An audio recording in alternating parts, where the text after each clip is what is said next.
me ha dignado de venir aquí a comentar algunos aspectos de mi trabajo, en especial a Ricard, que es la persona que me ha invitado, pero lo hago extensible al resto del grupo. Y también por haber venido pues, en un día tan significado como el día en el que estamos hoy, ¿no? Y hacer el esfuerzo de abstracción que requiere meterse en los años 70 con la que está cayendo, ¿verdad? Pues también me parecía que era algo loable, ¿no?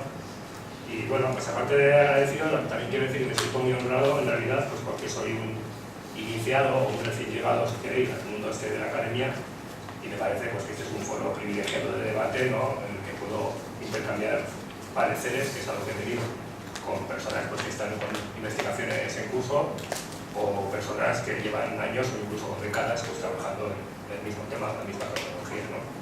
Y es para mí pues, muy placentero y muy gratificante, ¿no? He sido invitado para dar ciertas claves sobre mi reciente trabajo investigador, o sea, no voy a resumir el libro. Y ha sido un trabajo pues, que ha estado centrado, como bien ha dicho Ricard, en analizar la memoria histórica de la transición en el País Vasco desde la perspectiva de la izquierda radical. Diría que Abertzale y no Abertzale también, porque ahí es otro debate, ¿no? Pero hay varios grupos ahí que surgen del mundo de ETA y se reivindican como Abertzales, ¿no? En fin. Bueno, no sé, a la hora de presentarme yo creo que pues, debería presentarme pues, como un historiador de la Universidad del País Vasco y que tiene un especial interés pues, por cuestiones relacionadas con la historia oral, la memoria, las emociones, la formación de subjetividades, los movimientos sociales y la transición. Esos han sido un poco como las patas en las que he ido descansando mi trabajo hasta ahora, ¿no?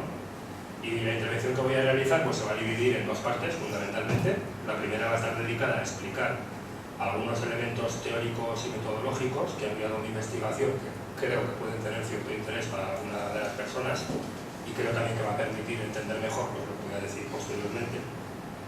Y en la segunda parte pues, voy a recorrer algunas de las principales tesis que he ido desarrollando, un poco a vuela pluma también, por cuestiones de tiempo, y tratando sobre todo de aportar algunos elementos para el debate.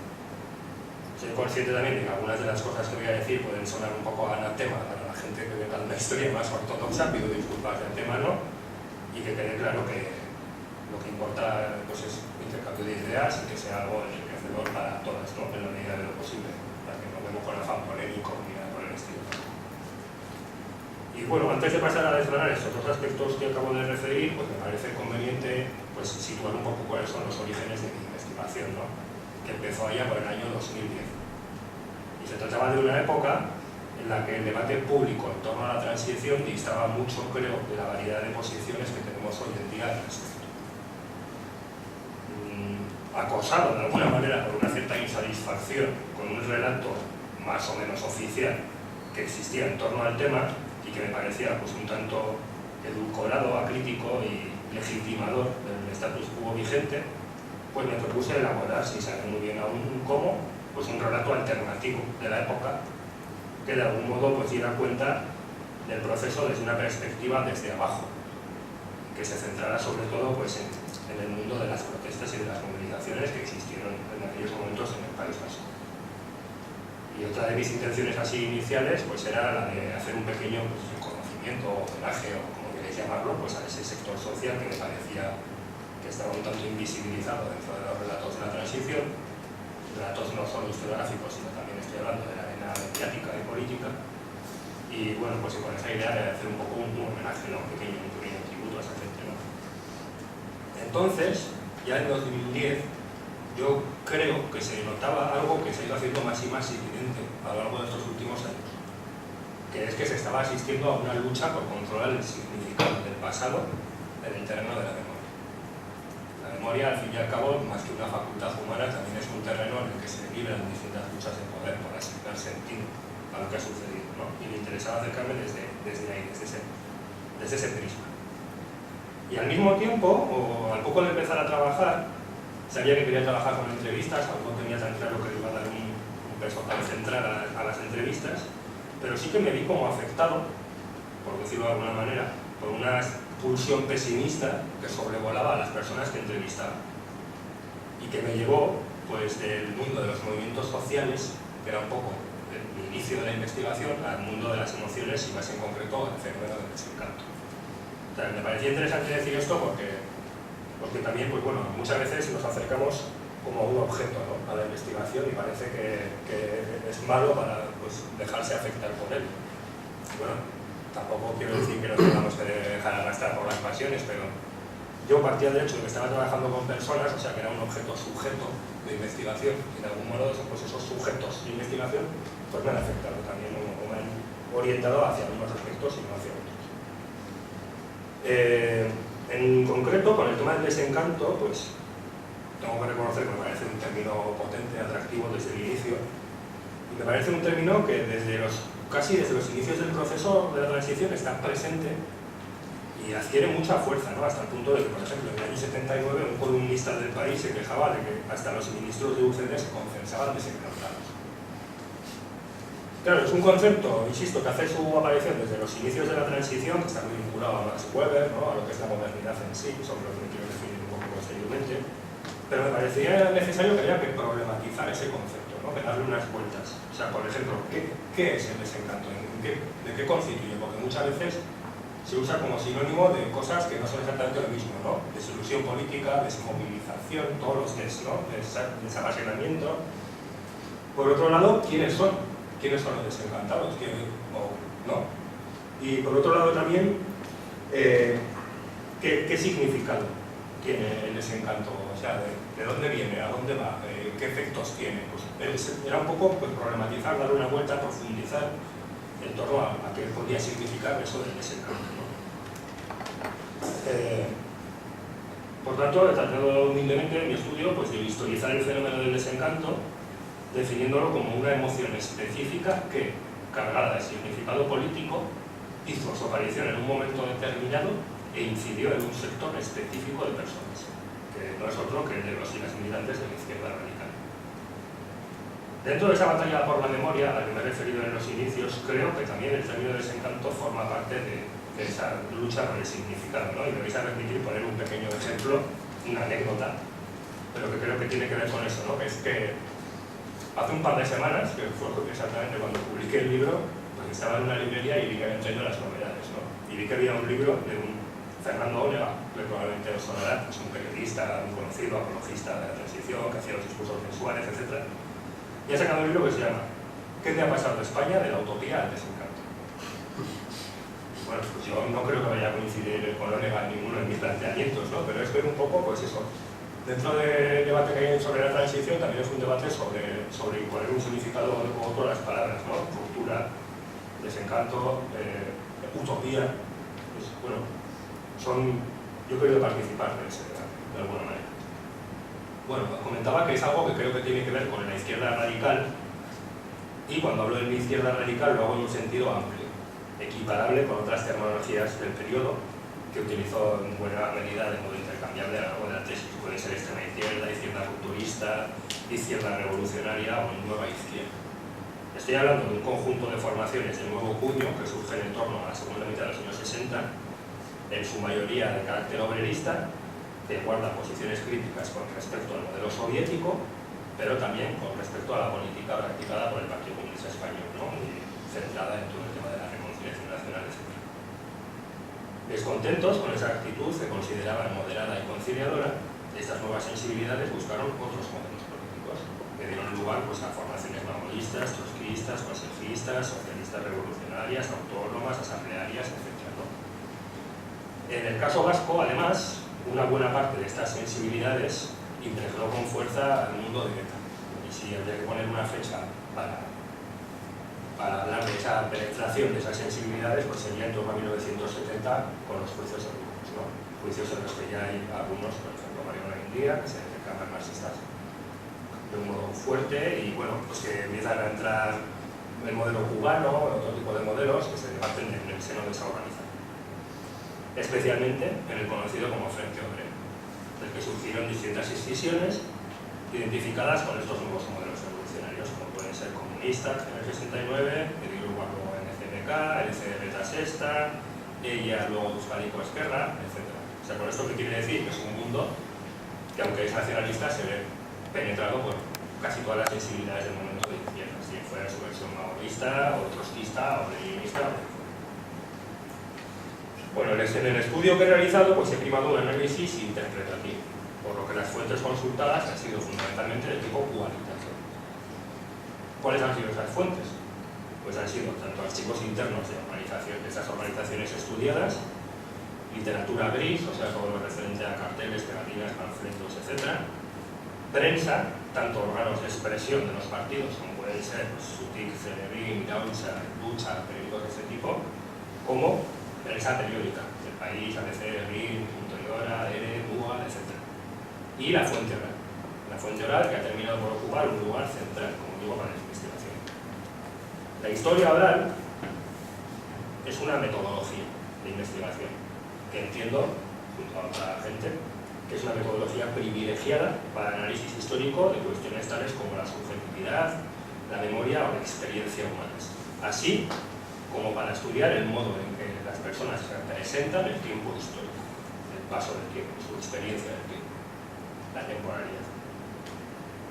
En cuanto al formato de las entrevistas, pues ha sido un formato de historia de vida, o sea, relatos largos, coherentes, de corte semi-autobiográfico, que se generan durante la rememoración y aspiran a condensar algunos de los aspectos más significativos de la trayectoria vital de una persona.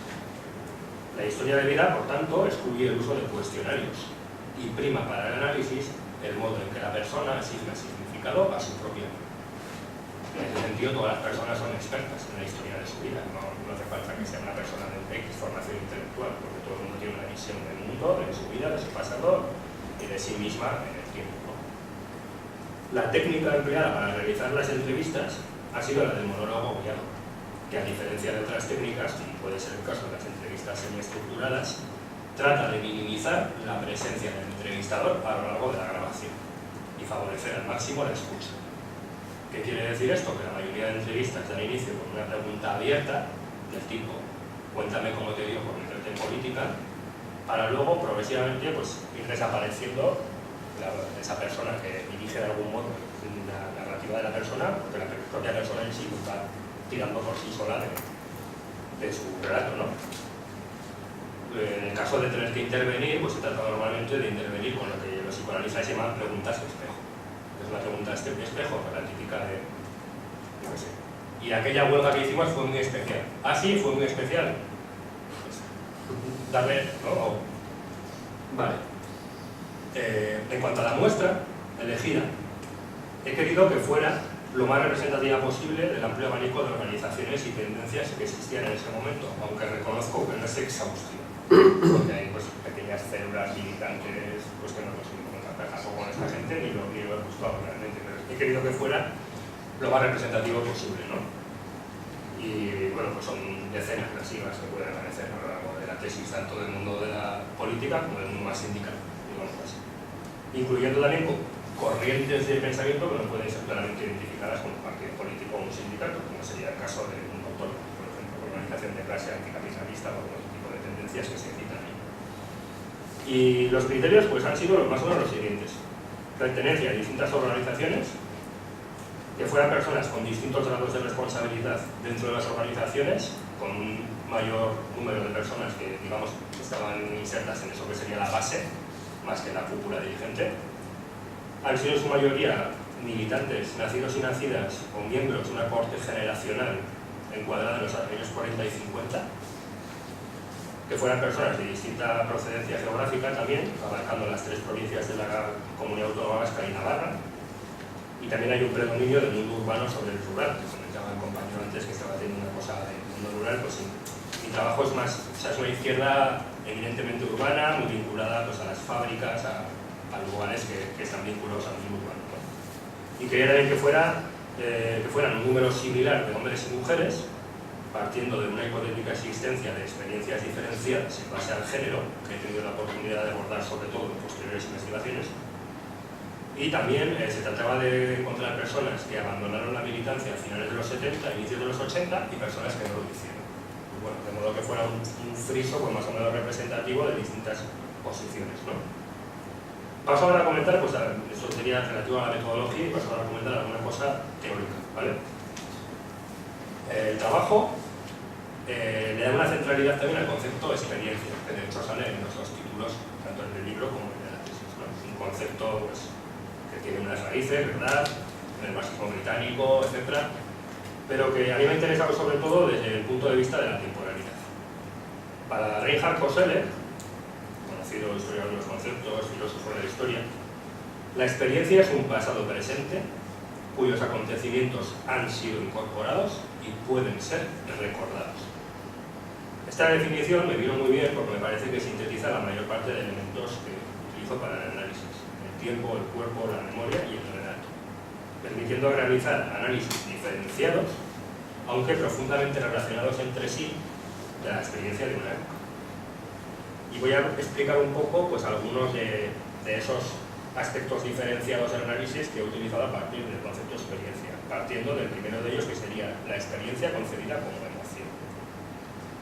La primera acepción de experiencia es pasar por algo, lo que sitúa al cuerpo en el centro de los acontecimientos, el lugar en el que acontecen los fenómenos. Nos encontramos, por tanto, con un cuerpo impregnado de historia, abierto al mundo, que se ve definido por su capacidad de afectar y verse afectado por otros cuerpos.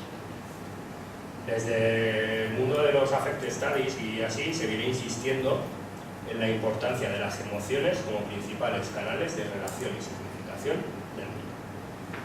Así, las emociones quedarían deslindadas de esa concepción psicologizante que tiende a interpretarlas como unas propiedades situadas en el interior de los sujetos, para venir a enfatizar su función social, cultural y cognitiva. Las emociones invisten a la realidad de un significado, efectúan diagnósticos que nos impiden actuar de una manera determinada.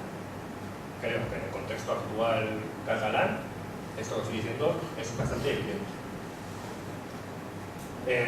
Las emociones arrojan nuevas comprensiones de los fenómenos políticos y sociales y además determinados contextos históricos se pueden caracterizar por la aparición o intensificación de determinadas emociones, como sucede, entiendo, en el caso de la experiencia del desencanto, que se va a formar en torno a dos emociones características de la experiencia de la modernidad: la euforia y la melancolía.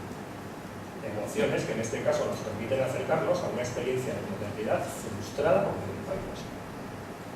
La euforia vendría motivada por la posibilidad de provocar la caída del régimen y acometer la entrada en un mundo nuevo, identificado con el futuro y con el progreso. La melancolía funciona como la somatización de una derrota, la constatación de la imposibilidad de efectuar ese salto al futuro y la conversión de ese futuro en un pasado solo accesible mediante el recuerdo. Ambas emociones van a coexistir en la memoria y van a investir a lo sucedido en la transición de nuevos significados, van a actualizar los significados. Dejo de momento aquí el tema de las emociones y me voy a meter en la segunda de las acepciones de experiencia, que sería la experiencia como recuerdo. En todo caso, si alguien quiere luego permitir que se añada una mayor explicación o lo que sea, estaría encantado. La segunda acepción de experiencia la emparenta con el recuerdo, dado que, como plantea la Capra, lo que denominamos experiencia es normalmente el recuerdo de una experiencia. Ya para Aristóteles, una multitud de recuerdos de una misma cosa constituía una experiencia. La memoria da forma a la experiencia por medio de un gesto retrospectivo, de una mirada del pasado, o sea, del presente hacia el pasado. El tiempo que rige la memoria, por tanto, no es un tiempo lineal ni cronológico. Es un tiempo que ve alterados permanentemente los límites que separan al pasado del presente y del futuro. Un tiempo que se actualiza conforme cambian nuestras preocupaciones. Un tiempo que asigna distintos ritmos y duraciones a lo vivido. Un tiempo afectivo que conecta imágenes y emociones, que no solo incluye lo que fue, sino lo que podía haber sido. Para mí ha sido muy importante en este trabajo proceder desde un tiempo distinto al de la cronología lineal. Concebir un pasado vivo, capaz de asediar al presente. Un tiempo heterogéneo, fragmentado. Un tiempo posmoderno, si queréis. Creo que esta concepción del tiempo nos permite romper una cierta teleología que subyace al término transición en sí mismo, porque el término transición evoca un movimiento de un punto a otro que es unidireccional y que obedece a una cierta idea de necesidad histórica. O sea, la imposición del término transición para hablar de lo sucedido durante los años 70 y 80, en realidad sustrae de personalidad histórica a ese periodo. ¿Por qué? Porque es un periodo que se define precisamente por ir de un punto a otro punto. Y sin embargo, para muchos de las personas que he estudiado, fue el periodo más intenso y apasionante de sus vidas. Por eso veía importante hacer esa ruptura del tiempo tan lineal, ¿no? Y el tercero de los elementos que he adelantado antes, vinculados a las acepciones de la experiencia y a los niveles de análisis que nos puede dar, sería el de la experiencia como relato. La menguante transmisión de la experiencia, diría Benjamin, se hace posible por medio de relatos, de narrativas. Se trata, por tanto, de contar no solo lo que ha pasado, sino sobre todo cómo ha pasado. Esos dispositivos narrativos y discursivos nos sirven para interpretar el mundo que nos rodea y para dotarle de coherencia y sentido. Además, el lenguaje, como bien sabemos, distribuye distintas fuerzas de poder que atraviesan el campo de lo social. Y he tratado, por tanto, pues, de prestar atención al modo en que las personas cuentan su historia, a los términos que emplean para hablar de su propia experiencia y cuáles son los códigos que comparten entre esas distintas personas y las distintas voces de enunciación que aparecen. Y relatos, en realidad, pues me he encontrado relatos de muchos tipos, relatos heroicos, desmitificadores, pedagógicos, pero todos ellos coinciden en que en algunos momentos de esa experiencia pues le asignan una cierta sensación de derrota, no se ven dominados por esa sensación de derrota, que es un poco lo que me ha hecho mirar el desencanto, en realidad.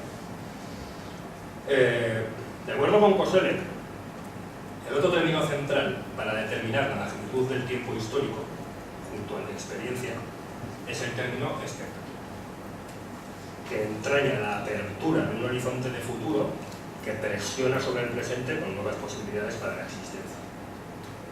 Es ese horizonte cambiante y su presencia, de hecho, para Koselleck, uno de los elementos definitorios de eso que se ha venido a llamar modernidad. ¿Qué es la modernidad? ¿Qué es lo moderno? ¿Qué es ser moderno? Pues hay todo un debate al respecto, ¿no? Y entre las ideas que me interesa poner aquí, que son muy pocas, y es una cosa que desarrollo más en el libro en realidad, pero por ejemplo una cosa sería esa promesa de futuro que implica una promesa de separarte de tu momento histórico, de dejarlo atrás. Por otro lado, es una promesa de futuro que se resuelve en una angustia por no poder alcanzar esas expectativas que se están planteando y que se dibujan como posibles. Y por otro lado, sería una experiencia cada vez más destructiva y vertiginosa de la velocidad adquirida por el paso del tiempo. O sea, la sensación de que el tiempo cada vez va más rápido y tú no lo controlas. Entonces serían un poco, dentro del debate sobre la modernidad, algunas de esas definiciones más clásicas que se han dado del fenómeno. Fenómeno que, bueno, hay una llamada a historizar la modernidad, ¿no? Porque sí que es verdad que, por ejemplo, transición y modernidad muchas veces se usan como sinónimos o en los relatos. La una aparece como una consecuencia necesaria de la otra, ¿no? Y la transición entre ellas se describe como la entrada de España en la modernidad. Y me parecía interesante pues, historizar un poco qué es eso de la modernidad y qué momentos se comprenden. Bueno, todo esto, todas estas cosas que les vengo diciendo de expectativas y de experiencias y tal, me parecían adecuadas para el análisis, porque las transiciones siempre son momentos en los que el cambio se antoja como posible y como inminente y como posible. La derrota de las aspiraciones de cambio albergada por los sectores más movilizados en el País Vasco habría entrañado, por tanto, una alteración de la experiencia que tenían con respecto a su propio libro. Esto es muy importante para entender la experiencia del desencanto, que entronca de alguna manera con la estética benjaminiana y su original propuesta de filosofía de la historia. El pasado, para Benjamin, está cargado de una promesa mesiánica que ilumina el presente con la luz tenue y melancólica que proyecta la derrota de los oprimidos en esa historia de los vencedores. La izquierda, dice Benjamin, es heredera de esa tradición melancólica y se revuelve contra el verdadero significado que se desprende del avance del tiempo histórico, de eso que algunos denominan modernidad, otros llaman progreso, y no es sino la constatación de un hecho bastante duro, que es, nos dice Benjamin, que el enemigo no ha dejado de vencer. Una propuesta que de algún modo es retomada por Friedrich Jameson cuando él plantea que la historia en realidad es lo que duele. Toda esta tradición melancólica ha sido recogida recientemente por Exo Traverso en un libro muy bonito que estábamos antes comentando con Ricard, el de Melancolía de Bosch, ¿no? y se ha situado un poco en la base de mi análisis. O sea, no se trataría, por tanto, de una melancolía en el tipo clínico, porque es un término también que hay que explicar. Ahora se está diciendo, ¿no? Eso solo lleva a la melancolía, no sé qué, etc. Pues bueno, ¿de qué melancolía estamos hablando, no? Yo estoy hablando de una emoción política, ¿vale? Y bueno, pues yo, para hablar de desencanto, todas las cosas que parecen obvias, pero que normalmente se saltan en el debate historiográfico, es que para hablar de desencanto hay que hablar primero de encanto. ¿Y en qué residía ese encanto? Porque, ¿no? Sí, ¿no? Y yo creo que ese encanto residía en la apuesta compartida por un sector más o menos significativo de la gente, de la población, por una ruptura con la dictadura, por medio de un encadenamiento de movilizaciones que, más o menos generalizadas, desembocaran en una caída del régimen. Claro, el contexto vasco era particularmente favorable para esta tesis. Y eso, voy a citar a Pere Isas, espero que me lo permita, pero claro.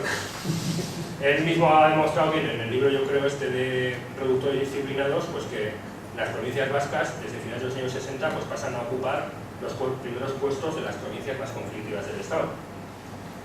Estamos hablando de los años 60 aún de pequeñas huelgas que se suceden en las áreas industriales y de las movilizaciones que se realizan en torno al proceso de Burgos. Pero estamos hablando también de la entrada de una nueva generación militante en el mundo de la protesta, que va a desarrollar un papel muy importante en un nuevo ciclo de movilizaciones que se va a abrir a partir de la primera mitad de los 70. En el caso de Navarra, será la huelga en solidaridad con Motor Ibérica en el año 73, el pistoletazo de salida de ese nuevo ciclo, que va a tener uno de sus principales epicentros en Portasas, que era la empresa más grande de Navarra, ¿vale? Penetrada terriblemente por la ONU. En el caso de Guipúzcoa y de Vizcaya, distintas sensibilidades van a disputar al Partido Comunista la hegemonía de comisiones obreras y van a conseguir convocar, junto al mundo de ETA y en contra de la opinión del mundo del PC, una importante huelga general política el 11 de diciembre del 74, que de algún modo les da mucha energía, porque ven que son capaces de paralizar comarcas enteras. Y en el caso de Álava, como es bien sabido también, pues hizo su entrada en ese nuevo ciclo de movilizaciones de modo un poco más tardío, con algunas pequeñas huelgas, pero que enseguida, a finales del 75, desembocan en una efervescencia organizativa impresionante que va a llevar a las conocidas como huelgas de Vitoria, ¿no? Huelgas que se van a destacar, entre otras cosas, por su fuerte componente asambleario y por desbordar a las autoridades, pero también a los organismos sindicales y políticos del momento, que aún en clandestinidad se reúnen con algunos de los que están estimulando esa huelga para ver si pueden parar la huelga, porque ven que es un movimiento que se desborda, ¿no? Y de hecho, pues ya sabemos cómo va a acabar trágicamente en marzo del 76.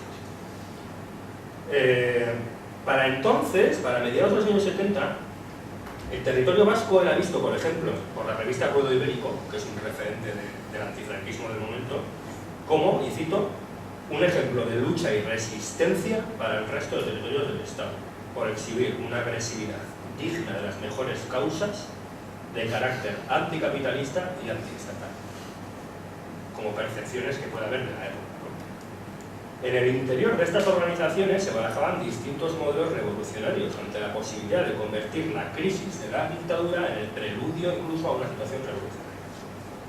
La existencia de esta atmósfera de combatividad constituye el antecedente inmediato de la experiencia del desencanto, que hunde sus raíces en, utilizando la jerga del momento, la importancia de las condiciones subjetivas. Y voy a citar marzo del 76, finales, combate. Cuando las masas entienden que la victoria es posible, esta es segura. Por tanto, el factor subjetivo era contemplado en el momento como algo importante. Voy a adelantar ahora algunas de las características del desencanto sobre las que, si tengo tiempo, volveré posteriormente. Decía que el desencanto surge como una respuesta emocional ante la imposibilidad de acometer el salto al futuro de libertad que muchos habían divisado en los momentos álgidos de las movilizaciones. Un futuro que se ve sustraído de repente y vertiginosamente convertido en pasado. Esa tristeza de significado eminentemente político sirvió como diagnóstico de la derrota rupturista y se convirtió, con el paso del tiempo, en uno de los elementos más característicos de la transición. Quizás, para muchos, el acontecimiento más importante de ese tiempo.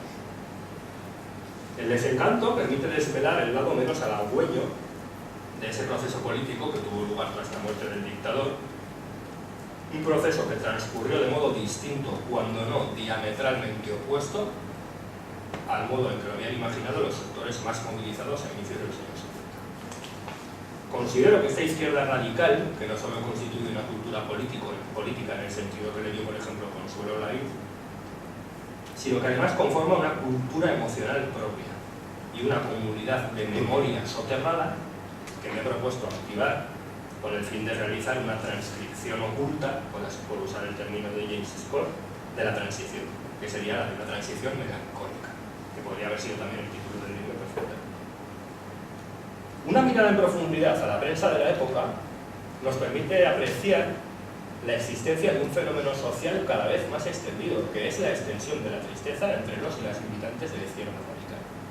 El fenómeno parece ocupar su máximo apogeo en las agendas informativas de los años 79 y 80, tiempo en el que la prensa del distinto signo ideológico coincide en señalar la aparición de, entre comillas, una gente que todavía no tiene nombre, frustrados con la falta de ruptura, nostálgicos de la lucha antifranquista, militantes cabreados tras darlo todo. Estoy usando definiciones que aparecen en el momento.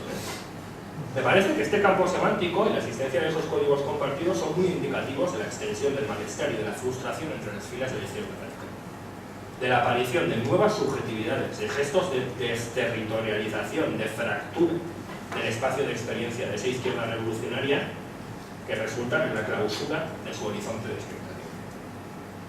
De aquí voy a extraer la primera de las tesis que sí quiero plantear aquí, que es que la memoria va a desempeñar un rol fundacional en la aparición del desencanto. ¿Por qué? Porque la memoria, esa serie de lecturas retrospectivas que va introduciendo, va a profundizar en la disociación existente entre las expectativas acumuladas y los resultados del proceso, asignando a la experiencia del periodo de un componente utópico, en el que la derrota dota de sentido al conjunto del proceso. Hemos planteado, los historiadores, las historiadoras, pues si hubo una transición desde arriba, desde abajo, si hubo una combinación de arriba y abajo, una suma de debilidades, y yo he tratado de plantearlo a partir de la disociación, de la falta de correspondencia entre los exiguos resultados del proceso y las aspiraciones de los sectores más movilizados. Mi pregunta es, ¿y si podemos definir la transición precisamente a partir de esa relación disociada entre experiencia y expectativa? Y me parece que a su vez esto nos permite repensar el significado de la transición en tanto que experiencia de la modernidad. Una modernidad que adquiere un sentido eminentemente negativo y que hace que, como dijo Berman, recuperando a Marx, todo lo sólido se disuelva en el aire. Esta capacidad de convertir el futuro en pasado. Los años 80 en ese sentido son una época melancólica, que tiene algo de naufragio en la memoria. Hay una obra publicada en el año 87 por el filósofo de Portugalete Javier Sala, que cito en el libro, que se llama Las causas perdidas, y que creo que es pues eso, uno de esos momentos raros en los que hay una conciencia rara del momento en el que se sitúa. Voy a pasar a comentar ahora pues, algunas otras tesis de investigación a partir de algunas conclusiones en realidad, y necesariamente por razones de tiempo pues mi recorrido va a tener algo de panorámico y no voy a poder justificar empíricamente cada una de las afirmaciones que hago, para lo cual pues será necesario acudir al libro o pues preguntarme con más información en el debate o luego con una cerveza. La experiencia militante que se configuró al hilo de la euforia transformadora de mediados de los años 70 estuvo supeditada a una promesa de liberación que, identificada con el fin de la dictadura, fue proyectada hacia el futuro e interpretada en términos de progreso e incluso revolución. Esta comprensión moderna del mundo, que asignaba a este una naturaleza esencialmente cambiante en la cual los humanos podían intervenir, designaba unos sujetos capaces de modificar el sentido del curso histórico, un sujeto protagonista de la historia.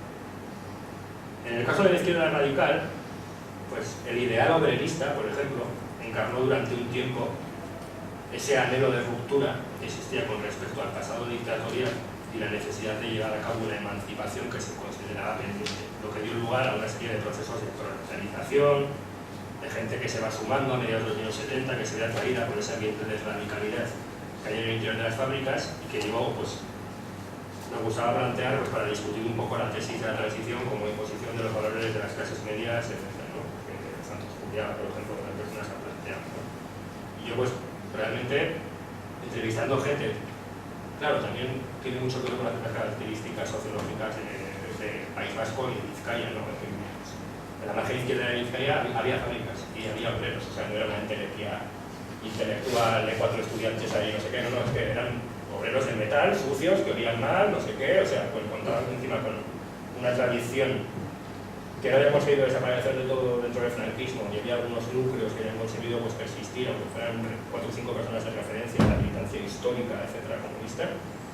Y bueno, pues planteo un poco eso, ¿no? De hecho, hay un apartado que lo he llamado había que hacer una revolución y la tenían que hacer los obreros, porque era un poco como esa máxima, ¿no? Que de algún modo convencía a mucha gente, fuera o no, trabajadora de las industrias o de cualquier tipo, ¿no?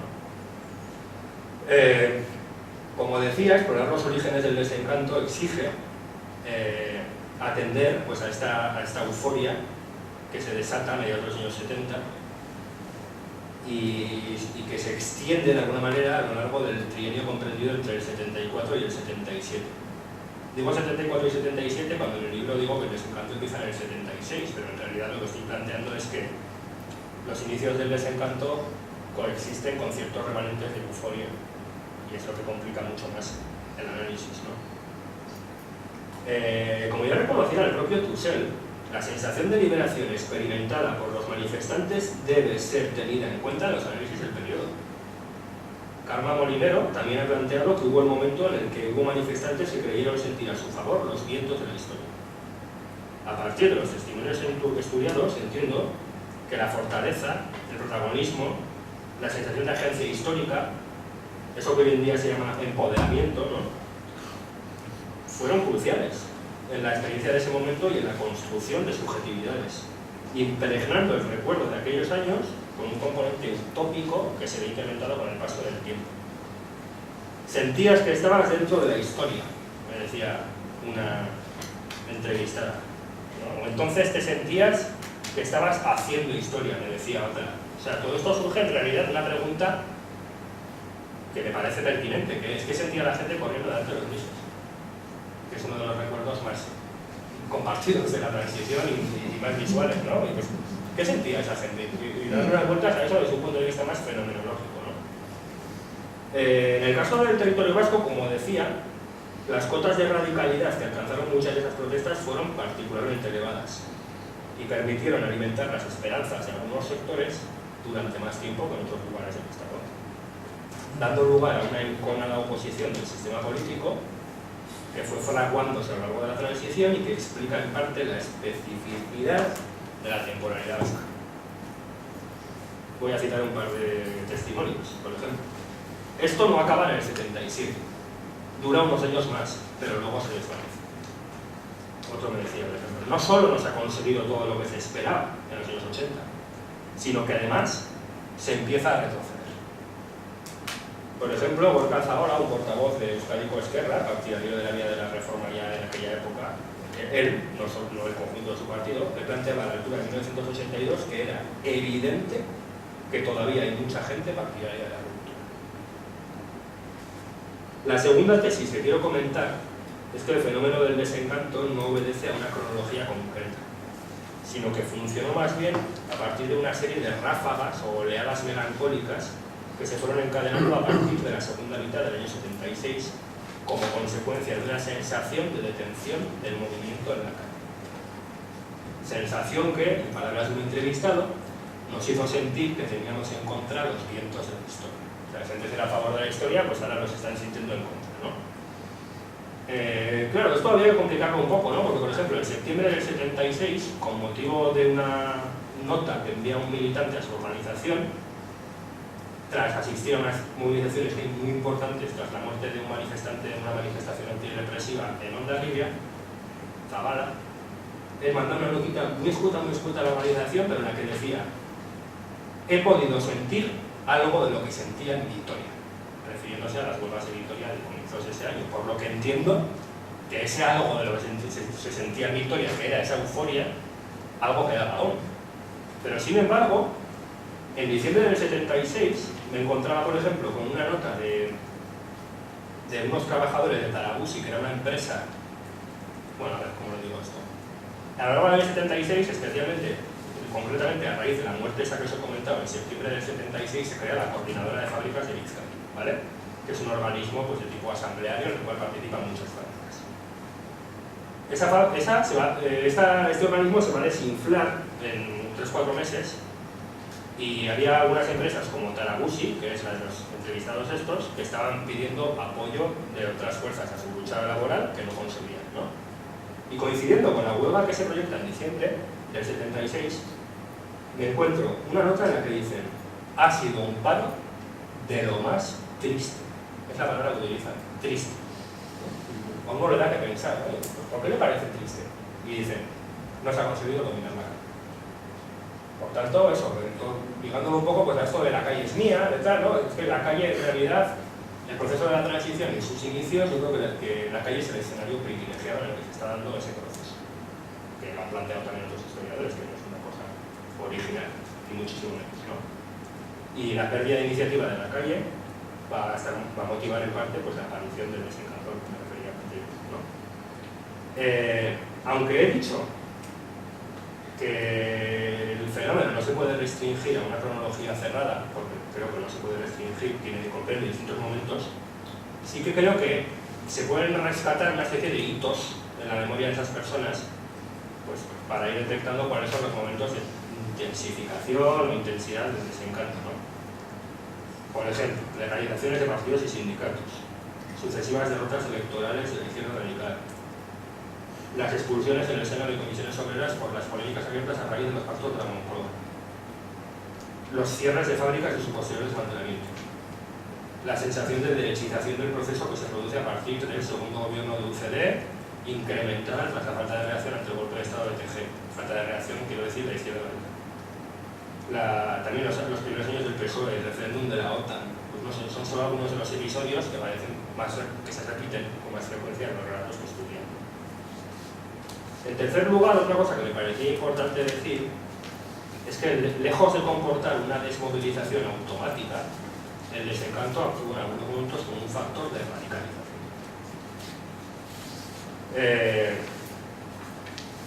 La persistencia, el enconamiento que muestran algunos militantes en su afán por provocar la caída de la dictadura en un escenario cada vez más desfavorable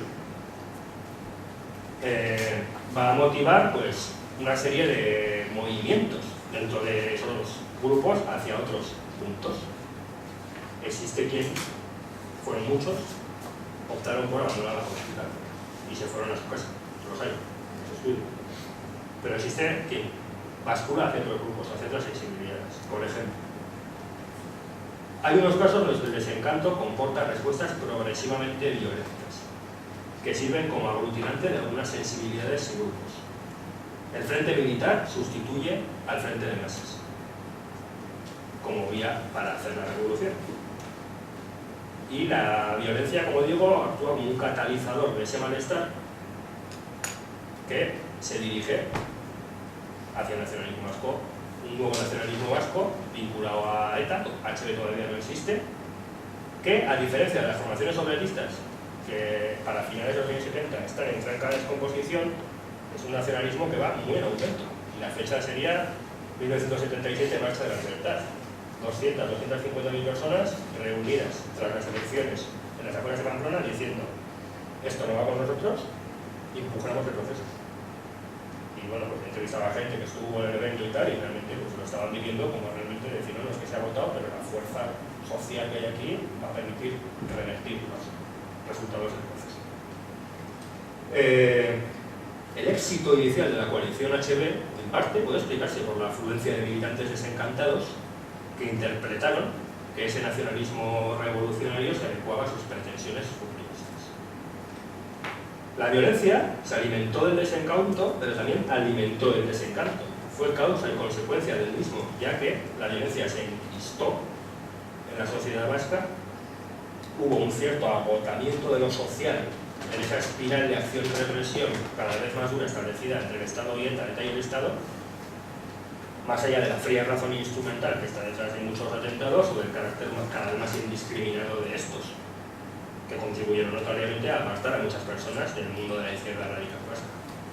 Mundo que, por otra parte, es importante tener en cuenta, mantuvo durante mucho tiempo una fuerte empatía y solidaridad con el mundo abertzale, con el que al fin y al cabo compartían historia, orígenes y vínculos muy distintos, bien familiares, afectivos o de consumo.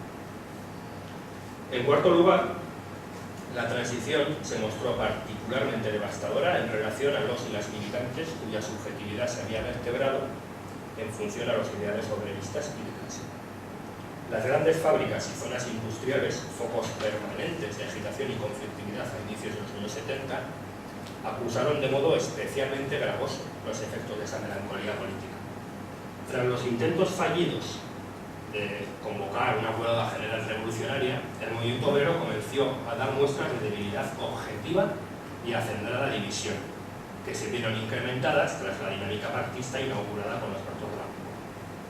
Las diferentes concepciones de la lucha obrera, cada vez más excluyentes entre sí, asomaron con fuerza en una época en la que comenzó una reconversión industrial que supuso a la postre el desmantelamiento de la mayor parte del tejido fabril existente.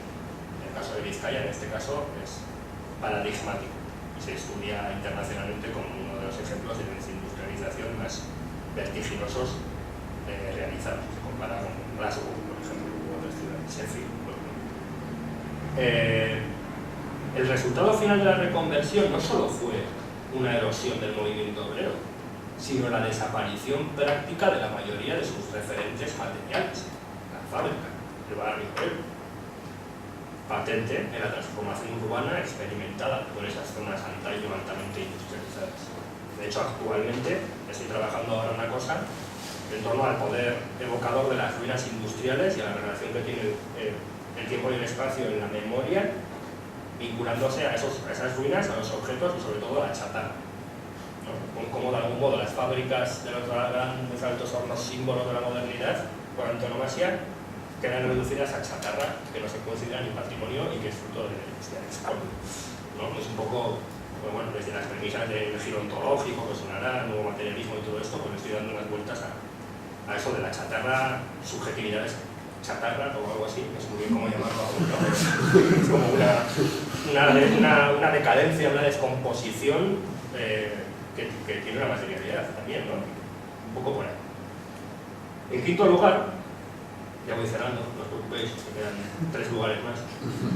Otro importante sector de militantes que había experimentado esa sustracción del futuro y ese viaje al presente de alguna manera, se encuentran en el presente un montón de movimientos emergentes que surgen con mucha fuerza en esos momentos y que abren nuevos frentes de lucha que requieren de una actuación inmediata, dotando de nuevos contenidos a una ruptura que ya no aparece en el futuro, sino en el presente.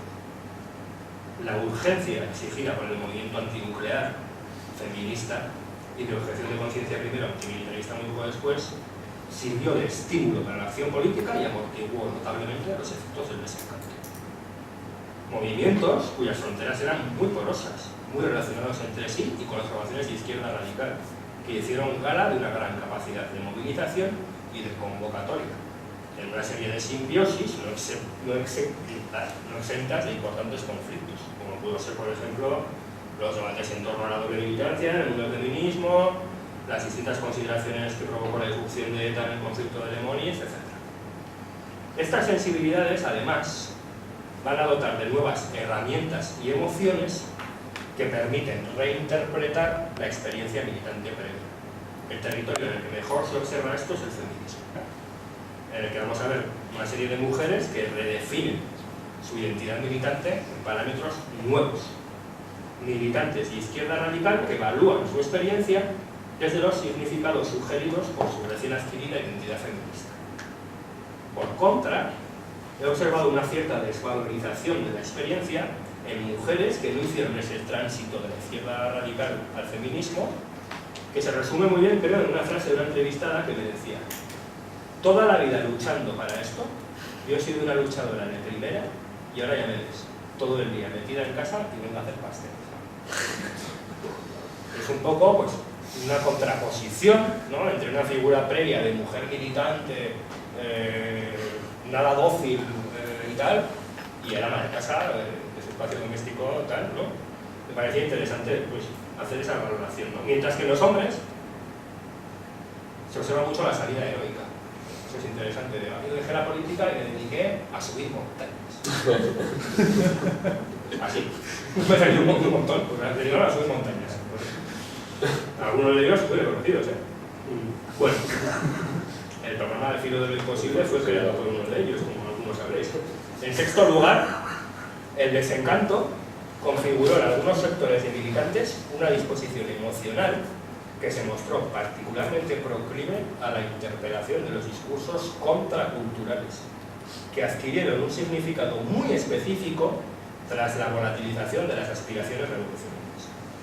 El distanciamiento crítico de la militancia con su pasado corrió en paralelo al establecimiento de un nuevo paradigma para la liberación, de tipo introspectivo e inmediatista, que estuvo dirigido a la politización de la vida cotidiana y tuvo su máxima expresión en la creación de comunas o comunidades alternativas. La intensificación de la experiencia del presente, que tuvo lugar como consecuencia del afán de esas subjetividades por romper con el pasado, menguó ostensiblemente la presencia del futuro y dispuso de nuevas respuestas emocionales con las que encarar un presente cada vez más estático y omnipresente. La urgencia por romper con el pasado se va a ver sobre todo en el propio cuerpo. El cuerpo toma protagonismo como un espacio de conflicto y expresión. Y bueno, no creo que existió una sola experiencia contracultural, sino distintas aproximaciones hacia el mismo mundo, que fueron desde la adopción de distintas corrientes de pedagogía utópica hasta el más absoluto de los casos. En último lugar, pues quería cerrar el seminario, pues como cierro un poco el libro, con más preguntas. Y ello me llevó un poco pues, a preguntarme cómo vivió todo ese tiempo la gente más joven, gente que igual estaba en el instituto o en la escuela a mediados de los años 70, ¿no? Y si se vieron o no afectadas las generaciones más jóvenes y politizadas por esa derrota heredada, por esa carencia de expectativa utópica, ¿no? Por lo que planteó la existencia de una posmemoria del desencanto. O sea, una posmemoria que se ha planteado el término posmemoria como una memoria que tiene estudio, algo que lo escrito directamente. Para el estudio de este fenómeno, pues me he centrado mucho en la denominada marcha o movida. Nuevas búsquedas, la búsqueda de nuevas formas de modernidad y nuevas expresiones de subjetividad. Me he valido sobre todo por revistas pues, del entorno contracultural, como pueden ser Euskadi Siux, Buscaria, la catalana Ajo Blanco también, para mostrar un elemento comparativo. Y me he centrado sobre todo en dos elementos que también son parte de la memoria del periodo, que son el consumo de drogas y el fenómeno del punk o del punk.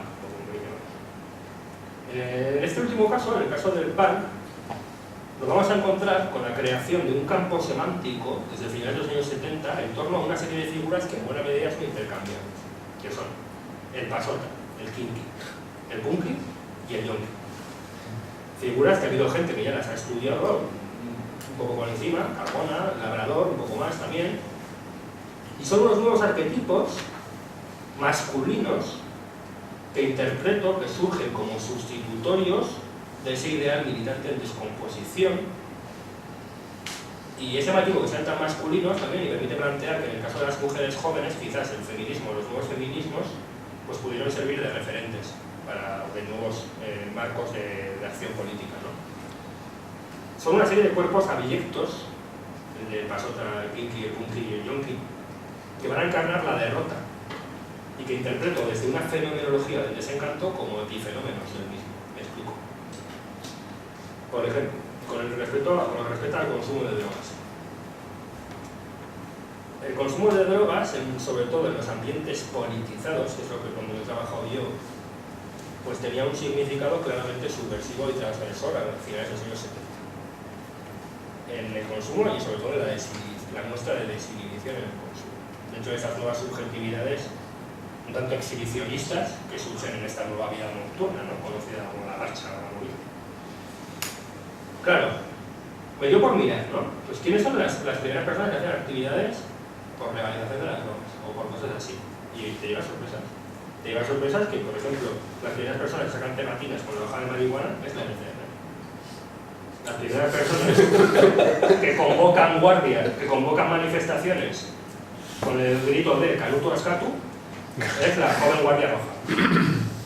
Los libertarios de Askatasuna, que es un agente de la CNT que se divide de la CNT a fines de los años 60 y se juntan con la izquierda Abertzale en una alianza táctica, que estaban muy vinculados al mundo estudiantil de Deusto, pues se hacen una cosa que se llama la cofradía del tomate rojo y que provoca el cierre de la universidad, porque pues, montan unos follones y unos happenings fumetas al nombre de vamos a hacer una gran fumada, parecería.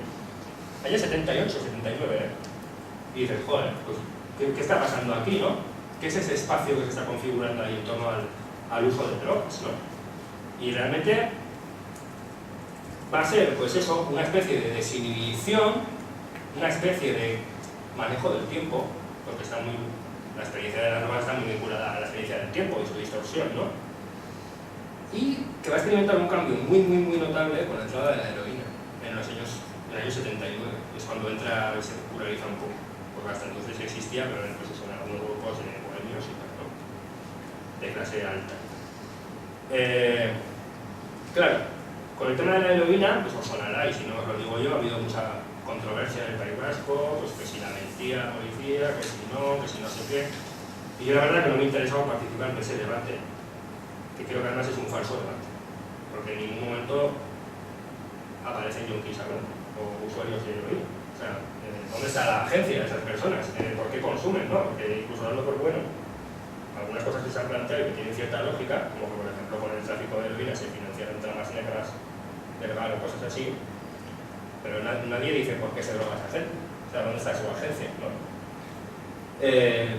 Y lo que me importa es eso, ¿no? Que en un ambiente de clara politización, en el que la sociedad está muy politizada, lo que la gente ve es que, y os voy a citar, los jóvenes pasan de estar en una esquina haciendo barricadas a hacerlo metiéndose un tiro. Y eso es así, aparte que las proporciones que alcanzó en algunas zonas de la costa y así fueron verdaderamente epidémicas el consumo de heroína, ¿no? Por ahí. En las zonas precisamente que habían sido pueblos que se habían destacado hasta hace 5 años por su lucha antifranquista. Rentería, Ondarroa, Bermeo, etc. Y claro, otra, Begoña Garmendia, también una de las primeras feministas organizadas del País Vasco, ya decía, no entiendo a esos jóvenes que prefieren autodestruirse a destruir la sociedad que los oprime.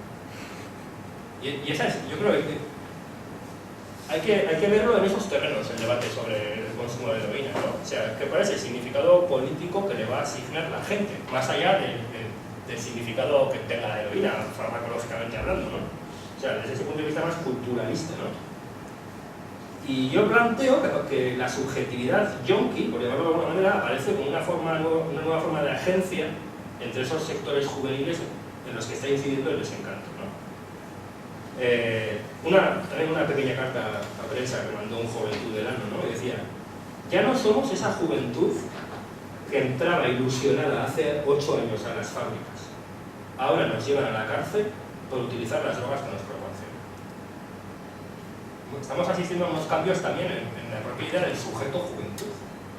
Sujeto-juventud, que en 1979 ORT hace una campaña que dice, joven, únete a la ORT para construir un mundo nuevo. O sea, un joven como metáfora del cambio, de la novedad.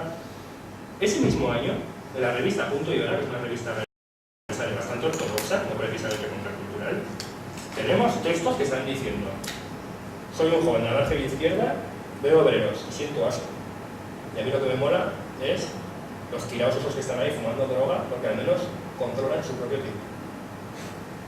Me parece interesante, por eso el joven va a dejar de ser un significado de la promesa del futuro y va a ser la negación del futuro, la imposibilidad del futuro, ¿no? Porque de hecho la heroína es la antítesis del futuro y de la utopía en ese sentido, ¿no? Y hay imágenes muy poderosas, ¿no? Por ejemplo, las cárceles que a mediados de los años 70 están llenas de jóvenes ilusionados que se organizan políticamente. Y cárceles que 10 años después siguen llenas de jóvenes, pero ya no hay nada de ilusión y se están muriendo de sida. Y de hecho, pues un poco la imagen que me parece potente y que extraigo del relato de una entrevistada que retorna a la cárcel de Basauri, cárcel en la que estuvo presa, no ya como presa, sino como trabajadora social, a visitar a una joven que está muriendo de sida en la misma celda en la que ha estado ella, ¿no? Y yo utilizo esa imagen un poco pues, para tratar de dar a la transición, a ese periodo, un significado distinto y bastante menos halagüeño y bastante más inquietante, ¿no? ¿Por qué? Porque la historiografía ha tendido a explicar los años que siguieron a la muerte del dictador a partir del establecimiento de un régimen democrático que, identificado con la modernización, dota a todo el relato pues, de un significado evidentemente positivo, triunfalista y legitimador. Llamada a sustituir a la dictadura franquista, la construcción de la democracia española pues, habría supuesto el establecimiento de una nueva era de concordia, progreso, consenso, que puso fin al largo invierno de la dictadura. Sin embargo, esa entrada en la modernidad, a la luz del desencanto, pues dista mucho de ser tan triunfal. Y aparece otra modernidad, una modernidad que hace que la transición supusiera, a su modo, el final de un viaje a la utopía, cuyo destino se había prometido mejor y en gran medida opuesto al sistema político que fue dibujándose en aquel tiempo. Un tiempo que se va percibiendo cada vez como más distópico, no hay futuro ni pasado, o sea, las coordenadas temporales de la modernidad se ven alteradas y el tiempo de la revolución de algún modo se ve suprimido. Y bueno, yo creo que voy bien de tiempo, pero igual lo dejo aquí. Y lo único que quería pues, era una vez más reiterar mi agradecimiento por la invitación y invitaros, si os apetece y tenéis ganas, mañana a la presentación, que es en la librería La Caníbal a las 8:30. Y muchas gracias. Eso es todo.